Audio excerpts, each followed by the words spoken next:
igualzinho nós. O pastor prega, honre seu marido. Aí a irmã sai do culto maltratando os bichinhos. O pastor prega, ame sua esposa. E o varão não leva a irmã para a churrascaria depois do culto. O pastor prega, jovem, cuidado com seu namoro. E pregou santidade no namoro. Aí ele vai levar a irmã para casa e ele já usa o carro manual, porque quando passa a marcha, já passa a mãozinha. E quando vai beijar, como ele já veio do mundão, ele vai no pescoção dela. E ela, para. Mas o pastor acabou de pregar santidade, meu Deus. O pastor acabou de pregar sobre oração. O pastor acabou de pregar sobre orar à meia-noite. Só que você dorme 3 horas da manhã na Netflix ou no videogame. Meu Deus, a gente não consegue prestar atenção nas mensagens. E a mensagem não foi ruim, foi boa. O pregador não era ruim, é Jesus. Então você tem ouvido muitas pregações, você tem ouvido muitos pregadores, mas a sua vida é a mesma. De quem é a culpa? Evangelho segundo escreveu Mateus, capítulo 20, a partir do versículo 17, por favor. Jesus estava então pronto para subir a Jerusalém, quando chamou à parte seus 12 discípulos e lhes falou: agora estamos subindo para Jerusalém, e o Filho do Homem será entregue aos chefes dos sacerdotes e aos escribas. Eles o condenarão à morte e o entregarão aos gentios para ser zombado, torturado e crucificado. Mas ao terceiro dia ele ressuscitará. Naquele momento, aproximou-se de Jesus a esposa de Zebedeu com seus filhos e, prostrando-se, fez um pedido. O que desejas? Perguntou Jesus. Ela respondeu: ordena que no teu reino estes meus 2 filhos se assentem, um à tua direita e outro à tua esquerda. Não sabeis o que pedis? Contestou-lhes Jesus: podeis vós beber o cálice que eu estou prestes a beber e ser batizado com o batismo com o qual estou sendo batizado? E eles afirmaram: podemos. Então Jesus lhes declarou: certamente bebereis do meu cálice, mas quanto ao assentar-se à minha direita ou à minha esquerda, não cabe a mim outorgá-lo. Esses lugares pertencem àqueles a quem foram reservados por meu Pai.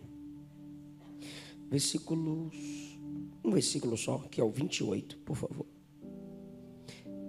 Assim como o Filho do Homem, que não veio para ser servido, mas para servir e dar a sua vida como único resgate por muito. Eu quero falar com vocês sobre a cruz nos torna servos. Como a mensagem da cruz nos torna servos. Jesus, o líder por excelência, o supremo pastor, o rei dos reis, o senhor dos senhores, veio até nós e entre nós serviu. Jesus, em sua encarnação, sabia para o que tinha vindo. Paulo escreveu aos Filipenses, no capítulo 2, a partir do versículo 7, que tende em vós o mesmo sentimento que houve em Cristo Jesus, que mesmo sendo Deus, não teve por usurpação o ser igual a Deus. Isso significa, ele não se apegou a isso, mas humilhou a si mesmo e assumiu a forma de servo. E Paulo continua: e achado na forma de servo, tornou-se semelhante aos homens. Então, primeiro, Jesus se identifica com os servos, para depois de se identificar com o serviço, apresenta a sua humanidade. Em João 13, Jesus lavou os pés dos discípulos. A famosa missão do lava-pés era o serviço mínimo de uma casa onde haviam vários servos. O servo que lavava os pés dos convidados, ele era o servo dos servos. Na cruz, Jesus, quando bradou tetelestai, está consumado, ele usou uma expressão que sacerdotes e servos usavam quando terminavam ou completavam seus serviços. Está consumado. Ele estava dizendo ao Pai: eu servi, eu completei a minha missão. Nós temos os evangelhos ou os registros da vida de Jesus por 4 homens em 4 volumes: Mateus, Marcos, Lucas, João. Enquanto em Mateus Jesus é apresentado como rei, em Marcos ele é apresentado como servo.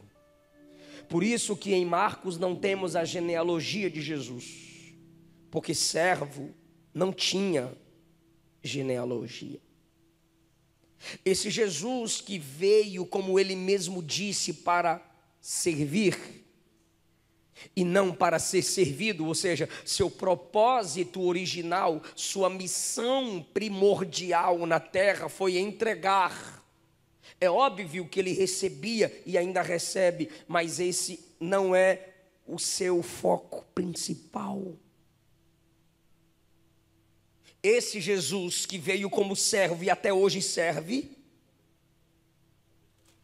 Isaías 53 disse que ele viria como servo de aparência desprezível. E hoje ele ainda serve intercedendo por nós. A Bíblia diz, Paulo disse que ele vive para interceder por aqueles que se chegam ao Pai. Interceder, irmão, é servir. O ministério do anonimato na igreja se chama ministério de intercessão. Esse Cristo é servo. Em Mateus 20, quando ele está a caminho de Jerusalém, na primeira porção que lemos, ele vai falar aos discípulos à parte. Quando Mateus diz no versículo 17 que ele traz os discípulos à parte, é porque ele quer ter uma conversa com os 12. Só que em Mateus 20 isso acontece 2 vezes. A primeira vez é no capítulo 20, versículo 17. A segunda vez é no versículo 25. Mateus 20, 17, Jesus chama os 12 em particular e prega o que eu vou anunciar para vocês agora. Mateus 20, 17, ele chama os 12 e anuncia o que eu vou anunciar a vocês aqui de um modo mais detalhado. E no versículo 25, novamente, ele chama os 12 para lhes dar uma palavra direcionada. E a primeira palavra direcionada no primeiro chamamento ao grupo de 12 é: estamos subindo para Jerusalém. Jesus fala o lugar por onde ele passará, onde será confirmado sua crucificação. Jerusalém, lugar de paz, será o lugar da rejeição. Jerusalém, o centro da adoração, será o lugar onde o adorado será rejeitado e crucificado. Estamos subindo a Jerusalém. E o Filho do Homem, Daniel chamou Jesus de Filho do Homem. Na mentalidade judaica, o Filho do Homem é o homem de honra, que é Cristo. Estamos subindo para Jerusalém e o homem da honra, ou o homem de honra, será entregue. O homem da honra será entregue, como um cordeiro era entregue ao sacerdote para o sacrifício. Ele diz: o filho do homem será entregue. E ele continua: e traído. Ele está expondo a intenção de Judas. Ele vai ser traído. Nessa traição ele será entregue aos líderes da religião judaica, sacerdotes e escribas. Escribas eram os escritores das leis. Os sacerdotes eram os responsáveis por ministrar a tradição de Moisés e a palavra de Deus ao povo. E Jesus diz que ele será entregue aos sacerdotes. Assim como o cordeiro era entregue ao sacerdote para o sacrifício, Jesus diz que ele será entregue aos sacerdotes por traição. E eles, os sacerdotes da tradição judaica, que lideram os judeus, o povo do qual Jesus faz parte, porque Jesus é judeu, esses sacerdotes vão entregar Jesus aos gentios. Então Judas vai entregar Jesus aos sacerdotes, os sacerdotes vão entregar Jesus aos gentios. Para quê? Para que ele seja crucificado, porque judeu não mata crucificando. Nesse tempo, judeu matava apedrejando, quando se sentenciava a alguém. Os romanos matam crucificando. Eram os romanos que dominavam Israel. E Jesus diz que ele vai ser entregue aos gentios, e pelos gentios ele será zombado. Vão passar no pé da cruz e menear a cabeça. O Salmo 22, que é considerado um salmo messiânico, fala sobre a vergonha de alguém passar por você, se fosse você no lugar de Cristo, ou se estivesse na situação, e alguém menear a cabeça. Diz que isso é vergonhoso, tenebroso, desprezar, é humilhar, sem dizer nada, apenas menear a cabeça. Menear a cabeça aos pés da cruz foi um modo de desprezar Jesus. Ele será chicoteado, Jesus está falando de si, e crucificado. Na cruz, Jesus esteve entre a terra e o céu. A cruz não era literalmente no chão, havia um espaço para que seus pés pregados fixassem-se numa base na madeira da cruz. E numa montanha, ele está entre terra e céu, porque Jesus é a nossa ligação entre terra e céu.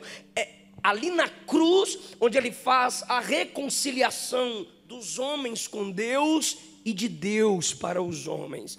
É ali na cruz onde ele atrai os homens para cima e atrai o céu para baixo. Por isso que ele fica entre terra e céu.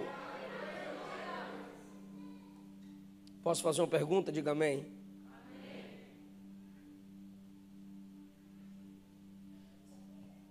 Jesus está, olha a pergunta, preste atenção.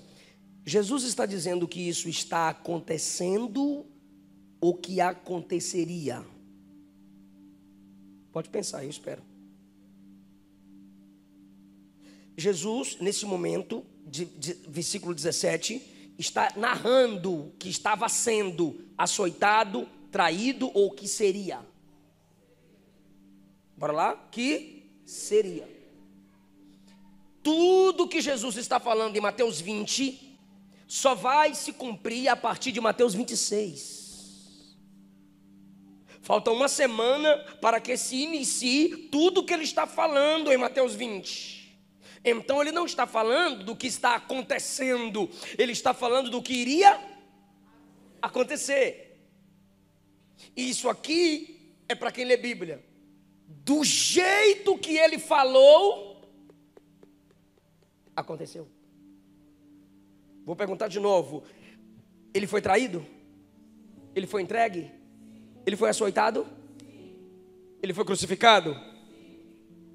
Do jeito que ele falou, aconteceu. Ele está profetizando os detalhes da sua morte.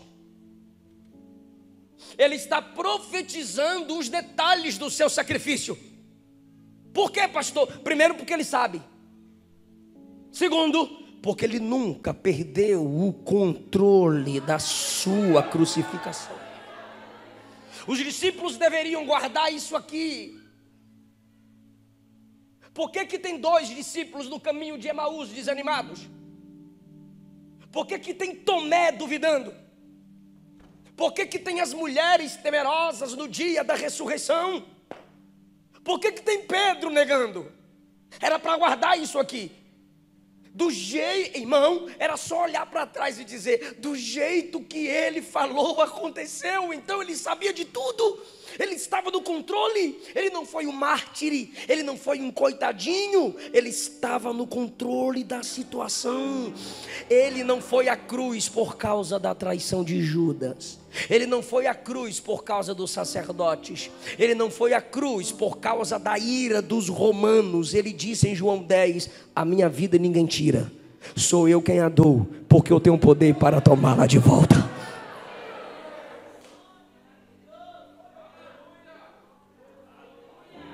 A morte de Jesus na cruz fazia parte do plano para a nossa salvação.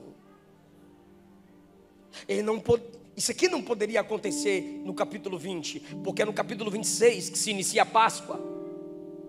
E na Páscoa se matava o cordeiro.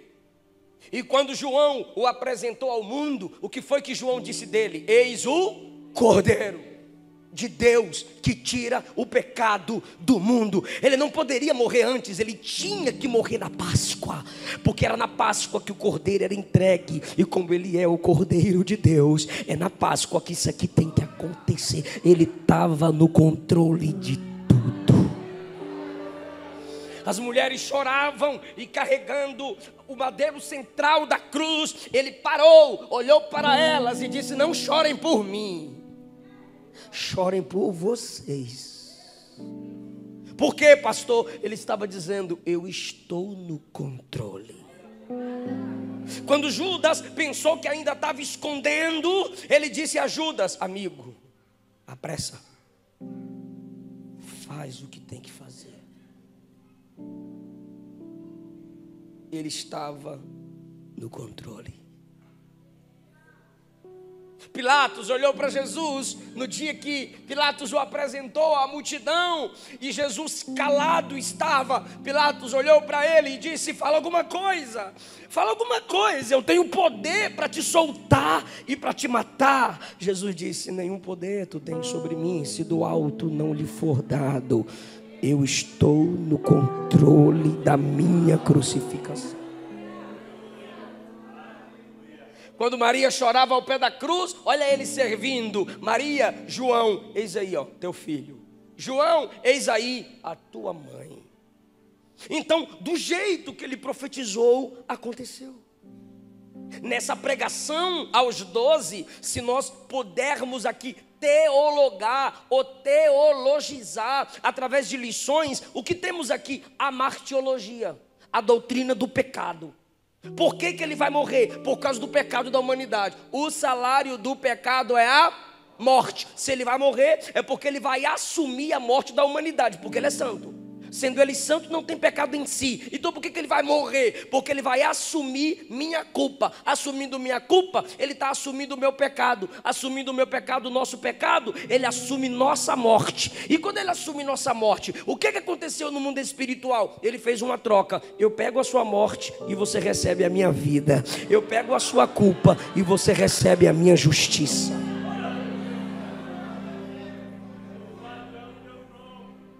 Nós temos aqui a doutrina da soteriologia. O Filho do Homem será entregue, será traído, será crucificado, mas no terceiro dia ressuscitará. A nossa salvação é completa não porque um Salvador morreu, porque muitos mártires morreram por alguma causa política, ideológica e nacionalismo. Não, o nosso Salvador não está morto. Ele não estava vivo e está morto. Ele falou para João: eu estive morto, mas eis que estou vivo pelos séculos dos séculos. Ou seja, isso é soteriologia. é doutrina da salvação. O nosso Salvador é vivo. Isso quer dizer que aqueles que são salvos são sustentados por Ele. Isso quer dizer que os salvos podem orar, porque ele não está morto, ele está escutando a oração dos salvos. Isso é soteriologia.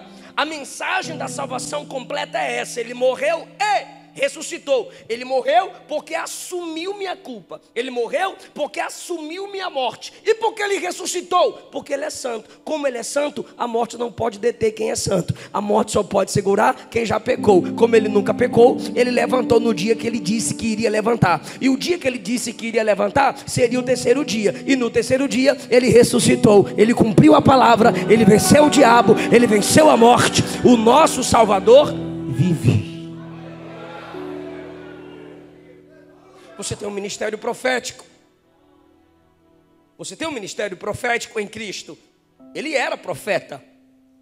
E ele profetiza o que vai acontecer. E do jeito que ele falou, aconteceu. Você percebe também um dos atributos de Cristo divino. Ele é verdadeiramente homem e verdadeiramente Deus. Na sua onisciência ele prevê e afirma como que acontecerá. Você também vê a soberania. Do jeito que ele falou, aconteceu. Por quê? Porque mesmo antes da fundação do mundo, ele já tinha visto como aconteceria. E ele já tinha determinado tudo pelo seu propósito. Tudo conforme a sua vontade. Irmão, se a gente for teologizar isso aqui, a gente vê algo maravilhoso. E como era que deveriam sair daquele culto?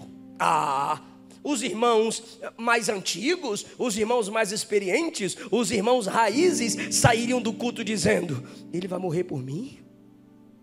Ele vai morrer por nós? Ele vai morrer por tu, Pedro, encrenqueira assim?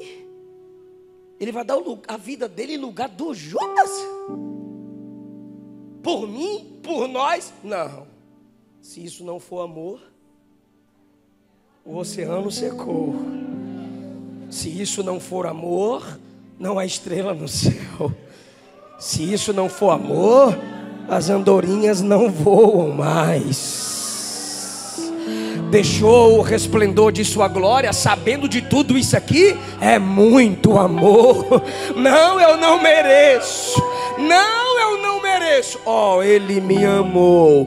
Os adolescentes cantariam: oh, ele me amou, me ama, ele me ama, ele me ama.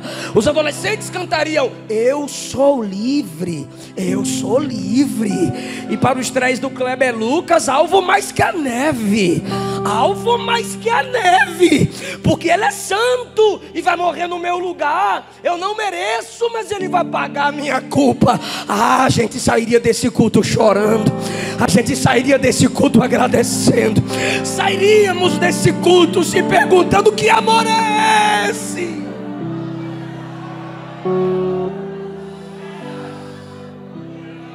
No mínimo sairíamos silenciados do culto.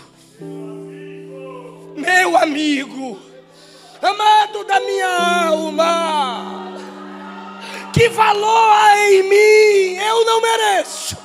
Por quê? Sabe por que você está chorando, dando glória e sentindo a presença dele?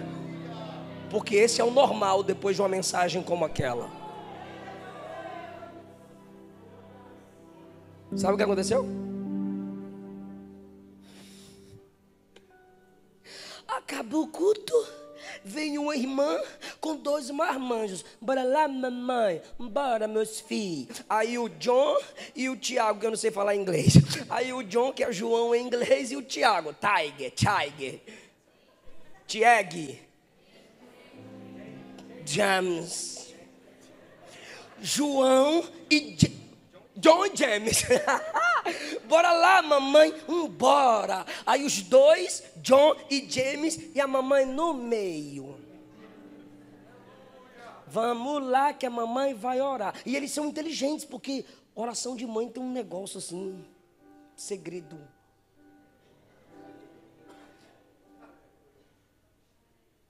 Tem uns mistérios, oração de mãe, tu vigia, não?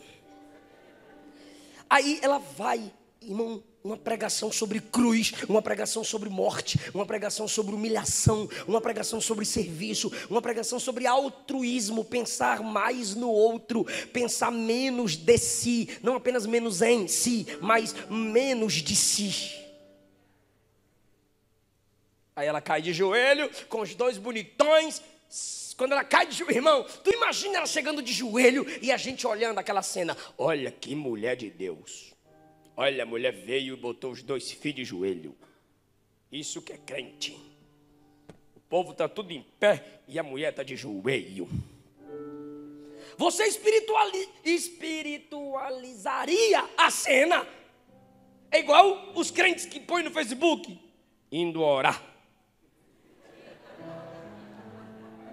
Se eu fosse Jesus, eu comentaria lá, quem perguntou? Por quê? Porque ele não está indo orar igual ela. Ela se aproximou, ô glória. Ela se ajoelhou, ô glória. Agora interessante, quando ela cai de joelho, é igualzinho aquele dia que tu foi dar um beijo na mamãe.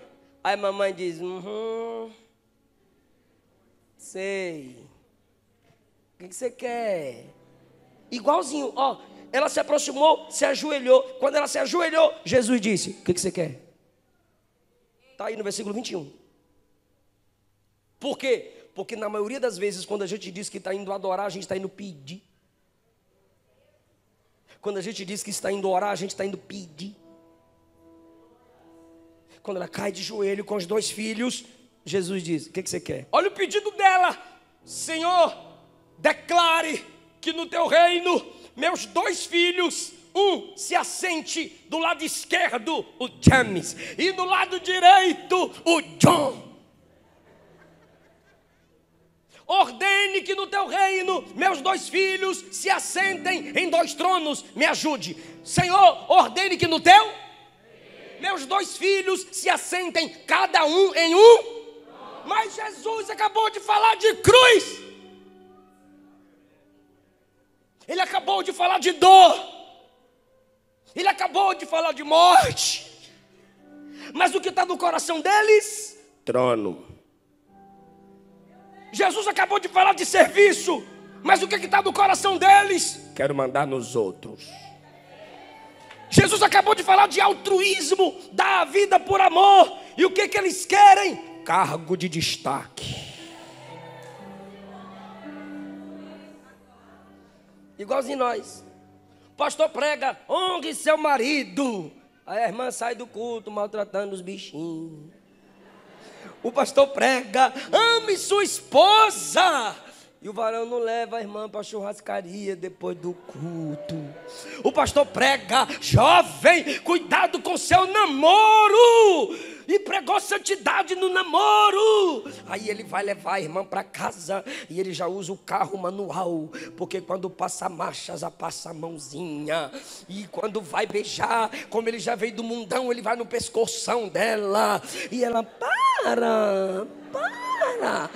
Mas o pastor acabou de pregar santidade, meu Deus. O pastor acabou de pregar sobre oração. O pastor acabou de pregar sobre orar à meia-noite. Só que você dorme 3 horas da manhã na Netflix ou no videogame. Meu Deus! A gente não consegue prestar atenção nas mensagens. E a mensagem não foi ruim, foi boa. O pregador não era ruim. É Jesus. Então você tem ouvido muitas pregações, você tem ouvido muitos pregadores, mas a sua vida é a mesma. De quem é a culpa?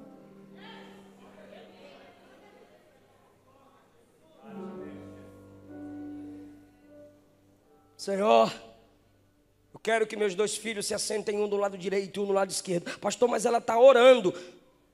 Oração não é cheque em branco para você pedir tudo que tu quer.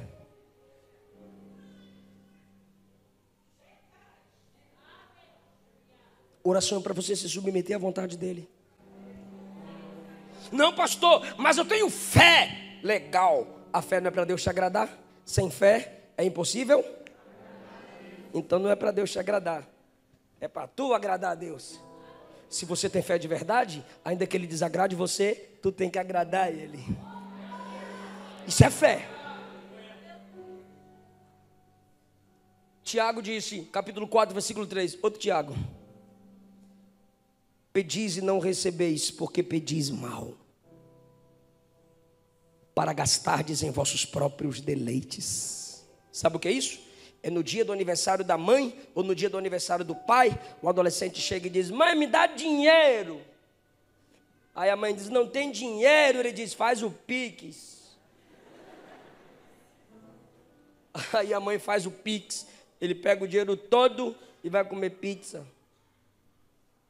E compra o tênis top. Mãe, me dá dinheiro. Aí ela dá dinheiro. Aí ele vai lá e compra um tênis top. E a mãe de Havaiana soltando fogo por causa do arame. Não entendi, pastor, tem nada a ver com o versículo. Tem: pedis e não recebeis, porque pedis mal, para gastardes em vossos próprios deleites.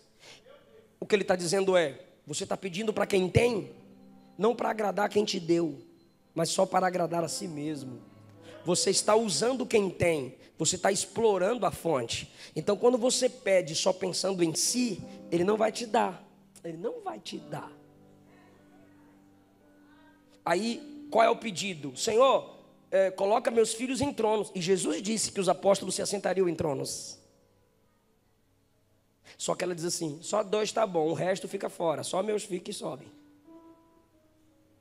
Aí você diz: pastor, mas é um desejo de mãe. É desejo de mãe. Só que no reino de Deus, nenhum sentimento pode ser colocado acima de princípios. E o princípio era: eu estou indo à cruz dar a vida por muitos. Por que vocês não podem se importar com 10? Só querem se importar com vocês mesmos. Enquanto Jesus se importa com a humanidade, eles se importam apenas com eles dois. É uma oração que se assemelha à oração de uma projeção satânica.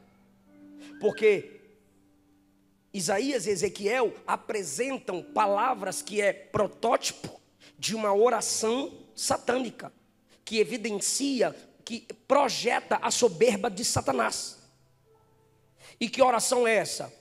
Subirei e estabelecerei o meu trono acima das estrelas de Deus. Quem são as estrelas? Os anjos.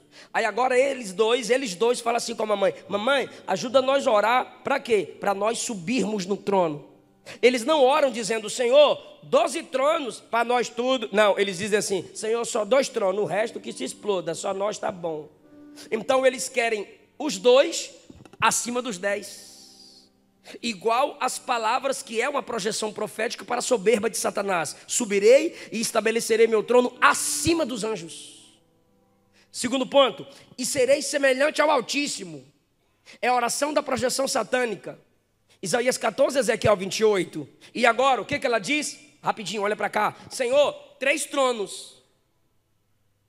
À esquerda, James, tu no meio e John à direita. Ela está criando uma nova trindade: James, Jesus e John. Não é Pai, Filho e Espírito Santo, mas não. Porque é uma oração diabólica. Quando o homem se assemelha a Deus, pensando que porque ele ora, ele manda em tudo.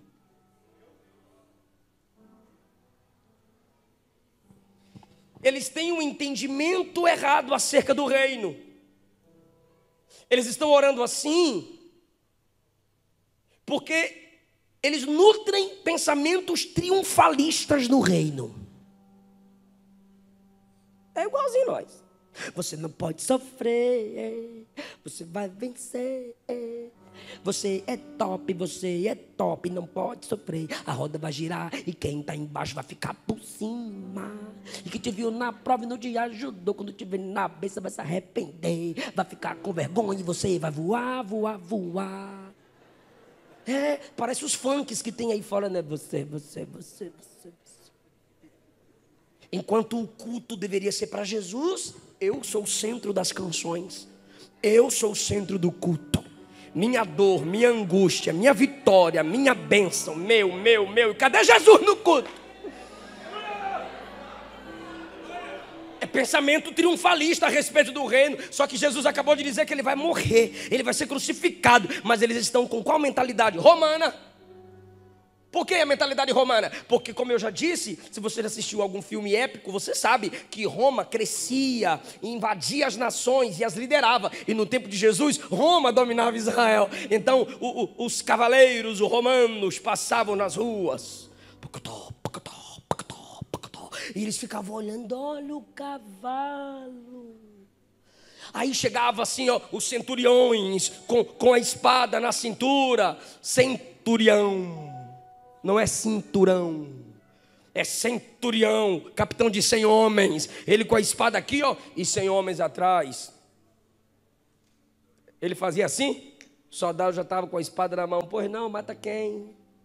Aí os discípulos estão olhando, eles têm essa referência de liderança, eles têm essa referência de governo. Romanos em seus cavalos, Pilatos, Césares em seus tronos, soldados em seus cavalos, com aquelas vestes bélicas de guerreiros. Aí eles olham para Jesus e dizem, ele vai meter a espada no bucho de Pilatos, ele arranca a cabeça de César e a gente assume o trono. Eu vou te provar, está escrito que eles pensavam isso. Esse foi um dos motivos da dúvida de Tomé. Foi. Quando Jesus entra em Jerusalém, no capítulo de número 21, Jesus, a gente fala que é jumentinho, né? Se você pesquisar mais um pouquinho, você vai ver que não é esse jumentinho que tem lá na minha terra, na Bahia, ou no Maranhão, ou na terra do Diego, jumentinho assim. Não, não. Era uma mula bonitona, chicosa. E ali, irmão, Jesus está entrando em Jerusalém e ele manda buscar o filhote, e ele vem todo bonitão, arrumadinho, colocaram vestes, tal, tudo chicoso. Aí quando Jesus está entrando em Jerusalém, as pessoas começam a clamar, Hosana! Hosana! Sabe o que é aquilo ali? Livre-nos! Era um clamor político. Livre-nos de Roma! Destrua o Império Romano, livre-nos de Roma. Quando Jesus está prestes a ser assunto, subir aos céus, em Atos 1, lembra da pergunta dos discípulos? Senhor, vai ser nesse tempo que o Senhor vai restituir o reino a Israel? O que eles estão dizendo é, vai ser agora que o Senhor vai tirar o reino de Roma e entregar para Israel. Aí Jesus disse, um dia isso vai acontecer, mas não compete vocês a saberem isso. O que eu quero é que vocês sejam revestidos para serem testemunhas em Jerusalém, Judeia, Samaria e nos confins da terra. Eles tinham uma visão humana e triunfalista do reino de Jesus na terra. Aí Jesus diz assim, vocês não sabem o que estão pedindo, vocês podem beber do cálice que eu bebo? Sabe o que eles responderam? Podemos. O que é cálice na linguagem de Jesus? Escute isso, Salmo 23, você sabe. Prepara uma mesa perante mim na presença dos meus, unge minha cabeça com óleo e meu cálice transborda. Primeiro, o significado de cálice na Bíblia é recompensa. É quando você é bem recebido por um homem rico, ou quando você é bem recebido por um rei, e ele te dá o cálice da recompensa. Só que cálice na Bíblia também é consequência. Salmo 75:8. Os ímpios vão se embebedar, vão ter que receber o cálice da ira de Deus. Lembra de João 18? Lembra de João 18? Quando Jesus orou em João 18, Pai, se possível, afasta de mim este... O cálice era da consequência dos pecados da humanidade. O cálice que Jesus disse que iria beber era a ira de Deus que cairia sobre nós. Mas ele atravessou na frente e disse, derrama sobre mim o cálice. Quando ele sentiu que ele iria sozinho beber do cálice da ira de Deus, ele disse, Pai, se possível afasta de mim. Mas quando ele viu vocês aqui adorando e agradecendo, ele disse, deixa quieto, não seja feita a minha vontade, seja feita a sua. Eu vou beber o cálice da consequência. Então é uma linguagem figurativa. Ele pergunta assim, vocês querem trono, mas vocês podem beber do meu cálice? Aí eles disseram assim, podemos. Aí Jesus respondeu assim, ó, vocês vão beber do cálice. E beberam. Tiago morreu ao fio da espada em Atos 12. E João foi o apóstolo que mais sofreu até morrer. Toda vez que a gente orar com soberba, Deus não terá dificuldade em responder com humilhação.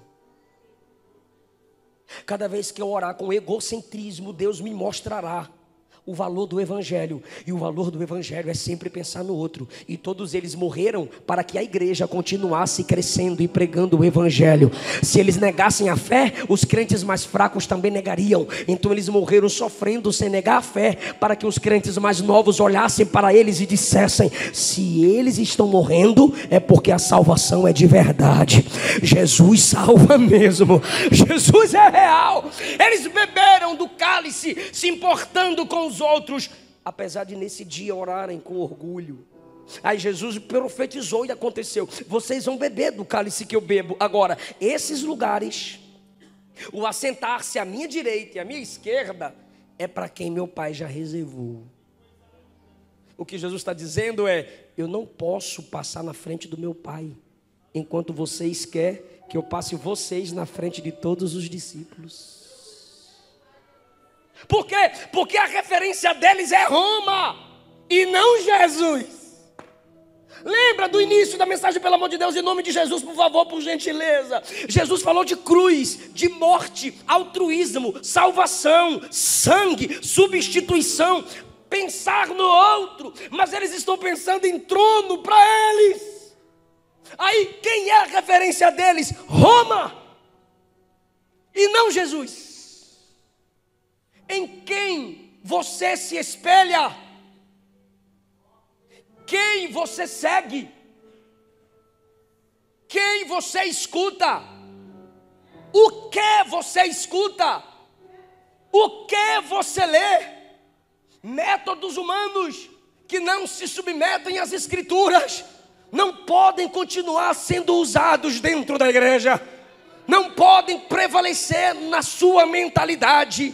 Cuidado, quem é seu referencial? Imite quem imita Cristo, siga quem segue Cristo, tome como espelho quem reflete a glória de Jesus. Roma não é o nosso maior referencial. O mundo, o estilo de destaque mundano, o modo de crescer mundano, um derrubando o outro, um puxando um tapete do outro, disputas e mais disputas. Esse é o estilo mundano de crescer, não é o estilo de Jesus. Quando esses dois pediram honra, pediram trono, pediram sucesso para quem falou de cruz, olha o que Jesus faz. Vem cá, versículo 24. Os outros 10 ficaram injuriados contra os dois irmãos. Sabe por que eles ficaram injuriados, irmãos? Porque eles queriam a mesma coisa: tronos. E por que eles ficaram injuriados, pastor? Porque eles pensaram assim, ó: os dois passou a perna e nós 10. Porque era para a gente orar junto, era para a gente pedir trono junto. Mas eles pediram primeiro que a gente. Aí ficaram com raiva, porque os dois atravessaram na fila. Eu disse que Jesus chamou os discípulos 2 vezes. Aí agora Jesus vai chamá-los pela segunda vez. Versículo de número 25. Então Jesus os chamou e os explicou: sabeis que os governadores dos povos os dominam. Dentre eles, os que são importantes exercem poder sobre as nações. Mas não vai ser assim entre vocês. Lá fora eles têm domínio sobre, mandando, por cima. Mas entre vocês, eu queria que você captasse isso. Vou repetir: lá fora eles se destacam sobre. Lá fora os mais importantes ficam acima. Lá fora os mais importantes ficam por cima. Mas entre vocês, enquanto lá fora tem gente que é sobre outras, aqui não tem ninguém sobre ninguém. Aqui é todo mundo entre nós. Entre os servos, Deus tem cada um com a sua chamada. Entre os servos, Deus tem cada um com o seu diferencial. Entre os servos, Deus tem cada um com o seu dom. Entre vocês não vai ser assim. Quem quiser ser o primeiro, que seja o servo de todos.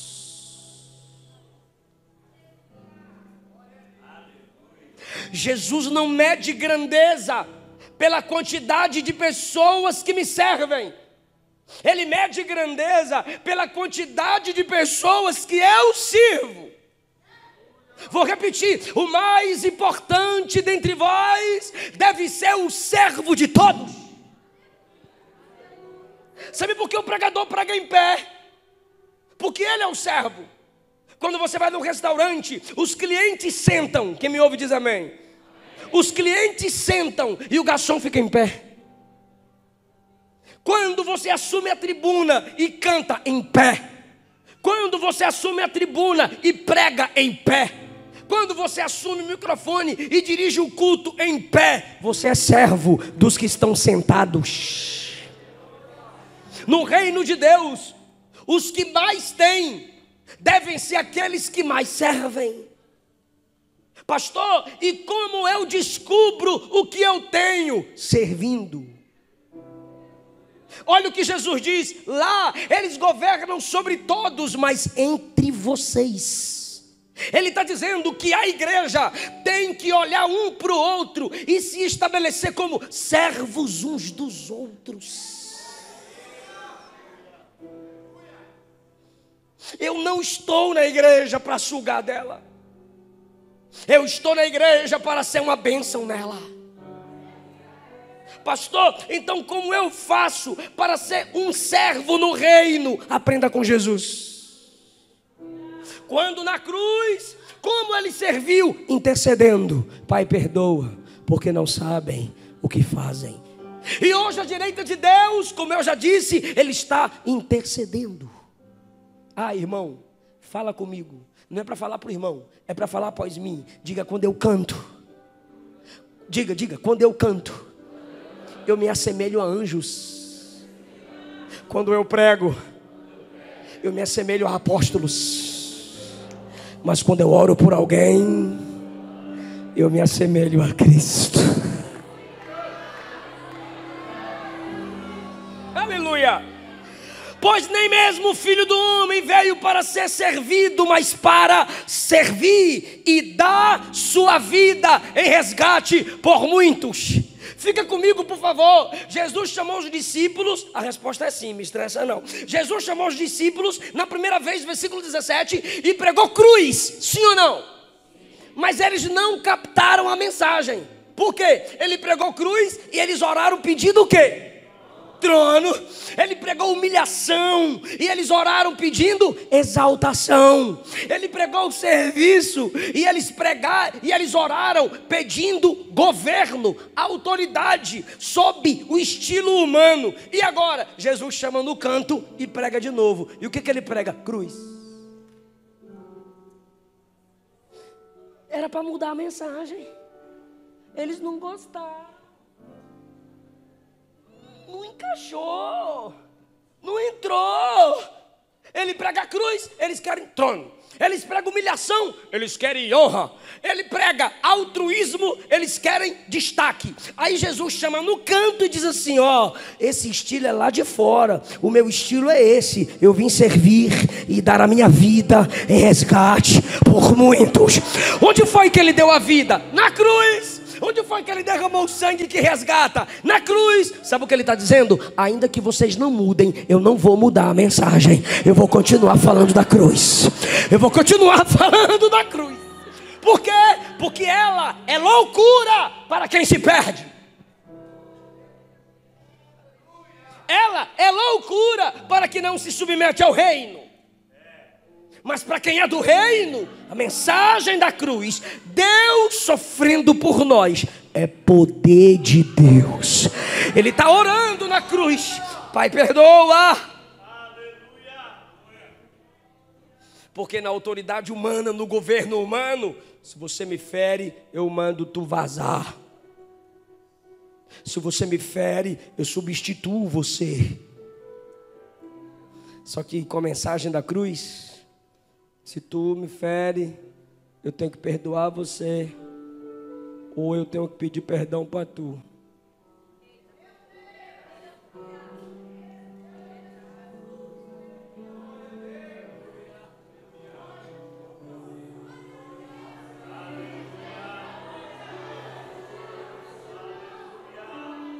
Quem perdoa nunca fica para trás.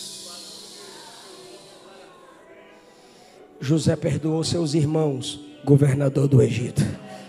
Davi perdoou Saul, maior rei de Israel.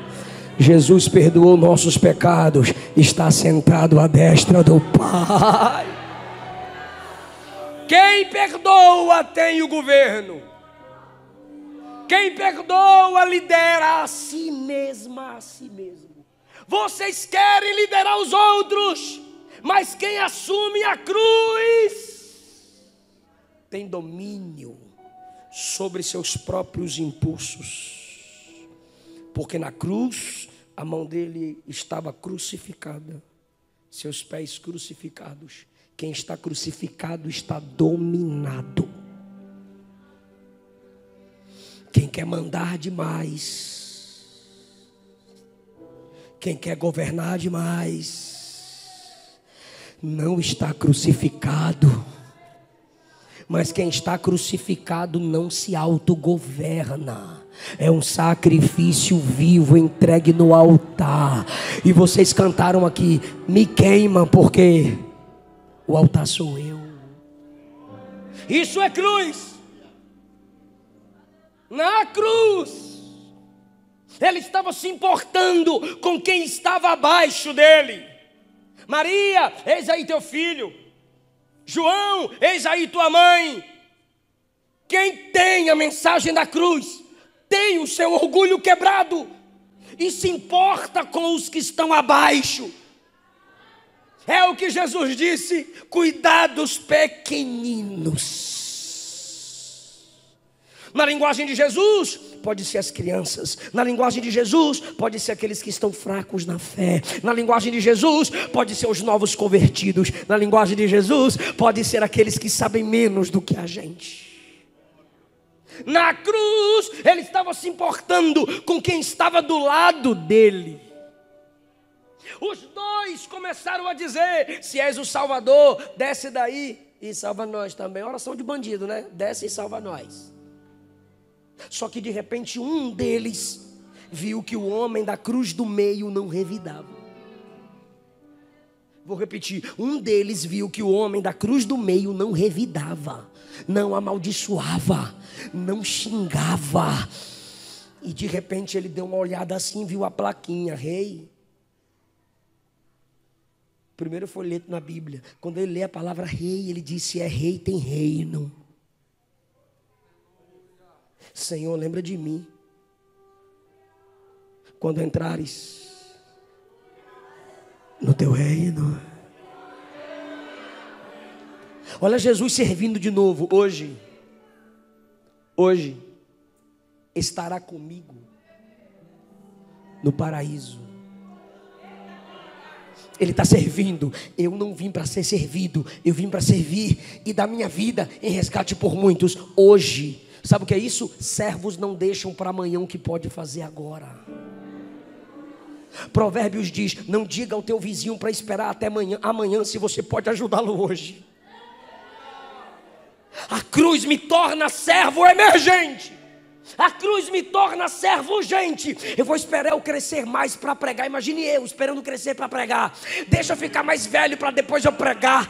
Deixa eu me formar em doutor em divindade para eu esperar pregar. Não, não e não. Ele te salvou ontem, você já pode pregar hoje. Jesus salva, Jesus cura, Jesus liberta. Não deixa para amanhã. Quem é servo serve agora. Hoje estará comigo. Quem é servo anda junto. Quem é servo acompanha. Lembra das mães trazendo os filhos a Jesus.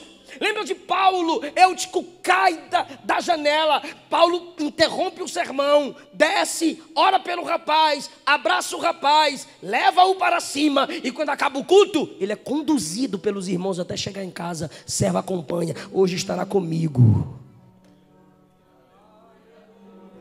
Servos dizem: a gente vai crescer junto, a gente vai chegar lá junto,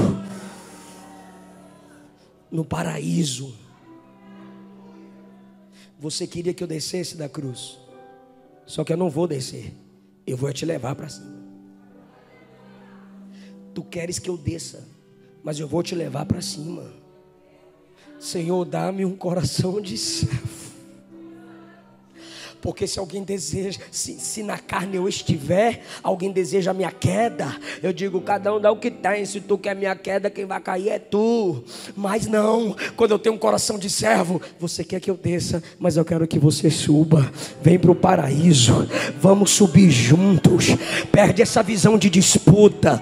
Vamos ter a humildade de Cristo em nosso caráter. Agora, veio para servir e dar a sua vida em resgate. No reino de Deus a gente serve para gerar remissão. No reino de Deus a gente serve para gerar resgate dos pecados. No reino de Deus o meu serviço é para gerar salvação na vida das pessoas. Obra social que não gera remissão de pecados, que não gera salvação, que não gera libertação, espíritas fazem. O meu serviço aqui é para te conduzir à redenção. É para te conduzir à salvação. Ou seja, o meu serviço deve ser cristocêntrico. Porque quando você vê Cristo em meu serviço, eu estou cooperando para a sua salvação. Você serve na sua igreja? Ou você só vê os defeitos nela? Entre vocês, quem quiser ser importante, que seja o servo de todos. Se é para servir a todos, eu tenho que ter flexibilidade para fazer qualquer coisa que me seja necessário.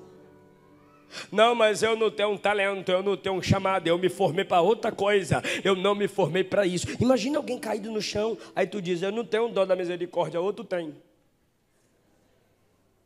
Tem que ser o servo de todos. Não dá para ser o servo de todos, porque não existe. Mas independente da ideologia deles, nós temos que ser servos de todos. Sirva fora de seu propósito original. Assim você consegue servir a todos. Você não precisa de nenhum talento especial para empilhar cadeiras depois de uma reunião. Você não precisa de nenhum talento especial para iniciar um culto numa casa. Você não precisa de nenhum chamado especial para dizer para alguém, Jesus te ama, quer te salvar e quer mudar a sua vida. Se tu não aceitar Jesus, você vai para o inferno. Mas se aceitar, vai para o céu. Você não precisa ser pregador, teólogo, itinerante, saber o que é homilética, hermenêutica, exegese, para falar para alguém, Jesus morreu por você, Ele te perdoa, Ele te restaura, Ele te santifica. Tem que ser servo de todos. Eu lembro, quando eu morei em Brasília, QNP 15, pastor Gesiel Lima, Assembleia de Deus, missão. O pastor me colocou para morar em cima da igreja, num quartinho. Na casa da frente, no prédio, na casa da frente do prédio, morava o irmão Aleã e a irmã Leia. Aí o pastor comprou uma Kombi para os irmãos levarem os idosos para casa e buscarem. Aí na terça o pastor perguntou, irmãos, quem se dispõe a dirigir a Kombi para levar os irmãos idosos e doentes para os cultos e trazê-los? A irmã Aleã olhou para a igreja, glória, aleluia. Aleluia, glória. Aí só dava glória, ninguém disponibilizava. O irmão Leandro disse, eu vou dirigir a Kombi. Você sabe o que é Kombi, né? Perua. Kombi, perua. Sabe, né, gente? Aí, porque dependendo da cidade, o nome é outro. Aí, irmão Leandro, na próxima terça, pastor, eu quero oportunidade. Eu estou precisando de alguém para me ajudar a abrir a Kombi e fechar a porta. Porque eu tenho que descer, subir, ajudar os irmãos. Está meio difícil para mim. E a igreja, eita glória, aleluia. Aí na segunda terça, o irmão Leandro, pastor, de novo. Pois não, irmão Leandro?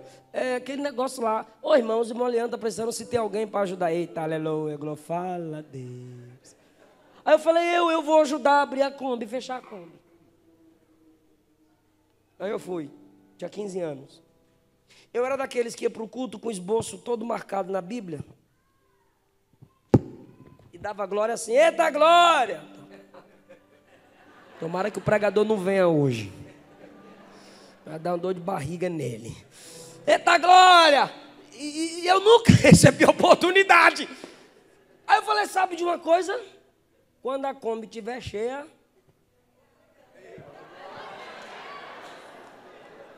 Eu abria a Kombi, os irmãos entravam. Eita, glória, entra, irmãzinha, entra, vaza. Aí eu pegava o irmão, entra, vaso. Quando a Kombi estava cheia, eu ia para o banco da frente, ficava de joelho do lado do irmão Leão, olhava para trás e Bíblia para dentro. Bíblia para dentro, a Kombi cheia, eita glória, Bíblia para dentro. E as irmãs já desciam da Kombi cheia da palavra. Como Deus te usa, hein, meu filho? Como Deus te usa, hein, meu filho? De repente uma começou a passar para outra. O menino prega bem, põe ele no congresso. Congresso de senhoras, é eu pregando. Congresso de adolescente, eu pregando. Congresso de jovem, era eu pregando. Olha onde eu estou pregando hoje. Começa servindo na sua igreja. Seja servo de todos. Papai está vendo. Papai está vendo. E quando chega a hora certa, Ele te encaixa no seu lugar certo. Pequenos serviços revelam grandes corações. Sirva fora de seu propósito original. Se a igreja está precisando, faça. Se a obra está precisando, faça. O que seria de nós se não fosse o apóstolo Paulo, plantador de igreja e escritor das cartas? O maior apóstolo do Novo Testamento, que chique. O maior plantador de igrejas, que chique. Mas quando houve um naufrágio, Atos 28, estava todo mundo assim, ó, que frio. Sabe quem foi catar graveto? Paulo. Do graveto, alimentando uma fogueira. Que isso, apóstolo Paulo? Não, irmão, o povo está com frio, tem que catar graveto. Não, mas isso não é coisa de apóstolo. Irmão, eu viro o catador de graveto. Não tem, eu viro o catador de graveto. E enquanto ele está pegando o graveto fora de seu propósito, vem a serpente e gruda na mão. Aí alguém olhou e está querendo aparecer. Vai inchar, vai morrer. Não inchou, não morreu. Sacudiu e jogou a cobra no fogo.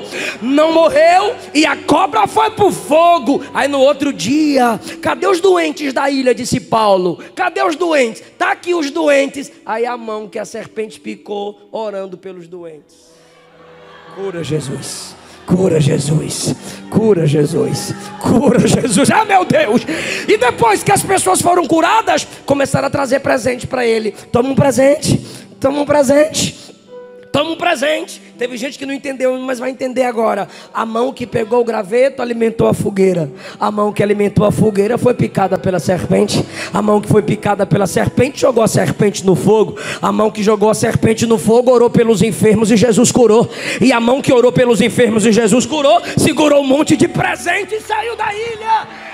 Depois de tanto falar de Jesus, serve, serve, serve. Eu vou repetir: sirva, se humilha. Essa é a mensagem da cruz. Pense no outro. Pastor, mas ninguém aplaudiu. Pastor, ninguém deu like. Pastor, ninguém citou meu nome. 1 Coríntios 15, 58. Por causa disso, seja firme e constante, sempre abundante na obra do Senhor. Abundante, crescendo cada vez mais, sabendo que nele o vosso trabalho não é vão. Deus não te colocou na igreja só para ficar recebendo. Não, não, não. Deus não te colocou na igreja para sugar. Deus não te colocou na igreja para ser fofoqueiro dos problemas dela. Não, não. Se você está nela só para ver problema nela, você é o pior problema nela. Vaza dela que ela fica melhor sem você. Deus te colocou aqui para ser uma bênção na igreja. O que ela precisa, você vai suprir. O que ela precisa, você deve suprir. Está faltando pregadores da verdade. Tu pregou qual verdade essa semana? Está faltando quem adore de verdade. Tu adorou com quem? Adorou com quê? Que dia? Ninguém sustenta mais missionários. Tu está sustentando quantos?